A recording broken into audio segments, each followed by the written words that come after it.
Welcome back to my channel সাথীস cooking and blog. আজকে মাত্র এক টুকরা গরুর মাংস দিয়ে এমন একটি রেসিপি তৈরি করব যা খেয়ে পরিবারের সবার মন জয় করে ফেলেছে এবং সবাই এতটা তৃপ্তি সহকারে ভাত খেয়েছে তা আপনাদের কি বলবো। আর এই রেসিপিটা কিন্তু আমি শুরুতেই বলে দিচ্ছি, আপনারা গরু, খাসি বা মুরগি যে কোনো মাংস দিয়ে তৈরি করতে পারবেন। খুবই সহজ একটি রেসিপি, তাই আপনারাও কিন্তু ঝটপট এক টুকরো মাংস দিয়ে মজাদার রেসিপিটা তৈরি করে নিতে পারবেন। চলুন দেখে নেওয়া যাক। এই যে এই রেসিপিটা করতে প্রথমে নিয়েছি আমি এক টুকরো মাংস, আর এই মাংসটা আমি ধুয়ে নিয়েছি। এখানে আপনারা চিকেন বা খাসির মাংস নিতে পারেন। নিয়েছি পেঁয়াজ কুচি, পেঁয়াজগুলো বড় বড়ই কেটেছি, আর কয়েক টুকরো আদা, আর শুকনো মরিচ, কাঁচা লঙ্কা এবং রসুন। আপনারা কিন্তু ঝালের পরিমাণটা বাড়িয়ে বা কমিয়েও দিতে পারেন, যার যার ইচ্ছা। আর এক টুকরো মাংস, প্রথমে এই মাংসটাকে আমি ভালো করে ছোট ছোট করে কেটে নিচ্ছি। আপনারা কিন্তু ছোট ছোট করে কেটে ব্লেন্ডারেও করে নিতে পারেন, কিমা করে নিতে হবে। এজন্য ছোট ছোট করে কেটে আমি মাংসটাকে থেতলিয়ে নেব। আমি আবারও বলে দিচ্ছি, আপনারা কিন্তু চিকেন দিয়েও এবং খাসির মাংস দিয়েও এই রেসিপিটা করে নিতে পারবেন, কোনো সমস্যা নেই, স্বাদের কোনো হেরফের হবে না। মন দিয়ে কোনো কিছু তৈরি করলে কিন্তু সব কিছুই খেতে অনেক ভালো লাগে এবং পরিবারের সবাই তৃপ্তি সহকারে খেতে পারে।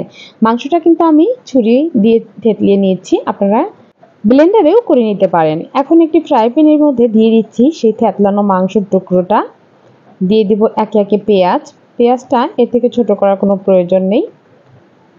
দিয়ে দিচ্ছি আদা, শুকনো মরিচ এবং কাঁচামরিচ আর রসুন। শুকনো মরিচ এবং কাঁচামরিচের পরিমাণটা আমি বেশি দিয়েছি, কারণ আমার কাছে মনে হয়েছে যে এই রেসিপিটা করতে হলে একটু ঝাল ঝাল হলেই বেশি ভালো লাগবে, তাই ঝালের পরিমাণটা বাড়িয়ে দিয়েছি। স্বাদমতো লবণ এবং সরিষার তেল দিয়ে এখন আমি চুলার আঁচটা অন করে দিয়েছি এবং ভালো করে নেড়েচেড়ে একটু ফ্রাই করে নেব। আমি 1 থেকে 2 মিনিটের মতো ভালো করে ফ্রাই করে নিচ্ছি, যাতে করে রসুন এবং এই পেঁয়াজের কাঁচা গন্ধটা দূর হয়ে যায়। এরপরে দিয়ে দিচ্ছি হাফ চামচ পরিমাণে কালো জিরা।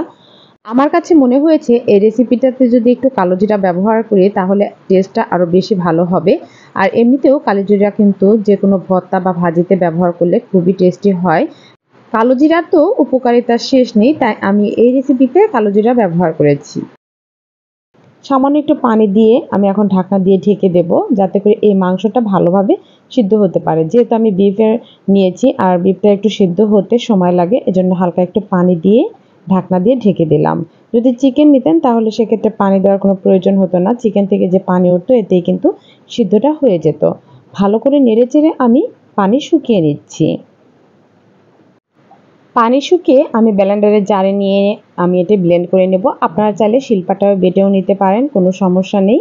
আমি এই সহজ পদ্ধতিতে ব্লেন্ডারে ব্লেন্ড করে নিয়েছি। দেখুন আমার কিন্তু রেসিপিটা একদম রেডি। এখন সার্ভ করে নিচ্ছি।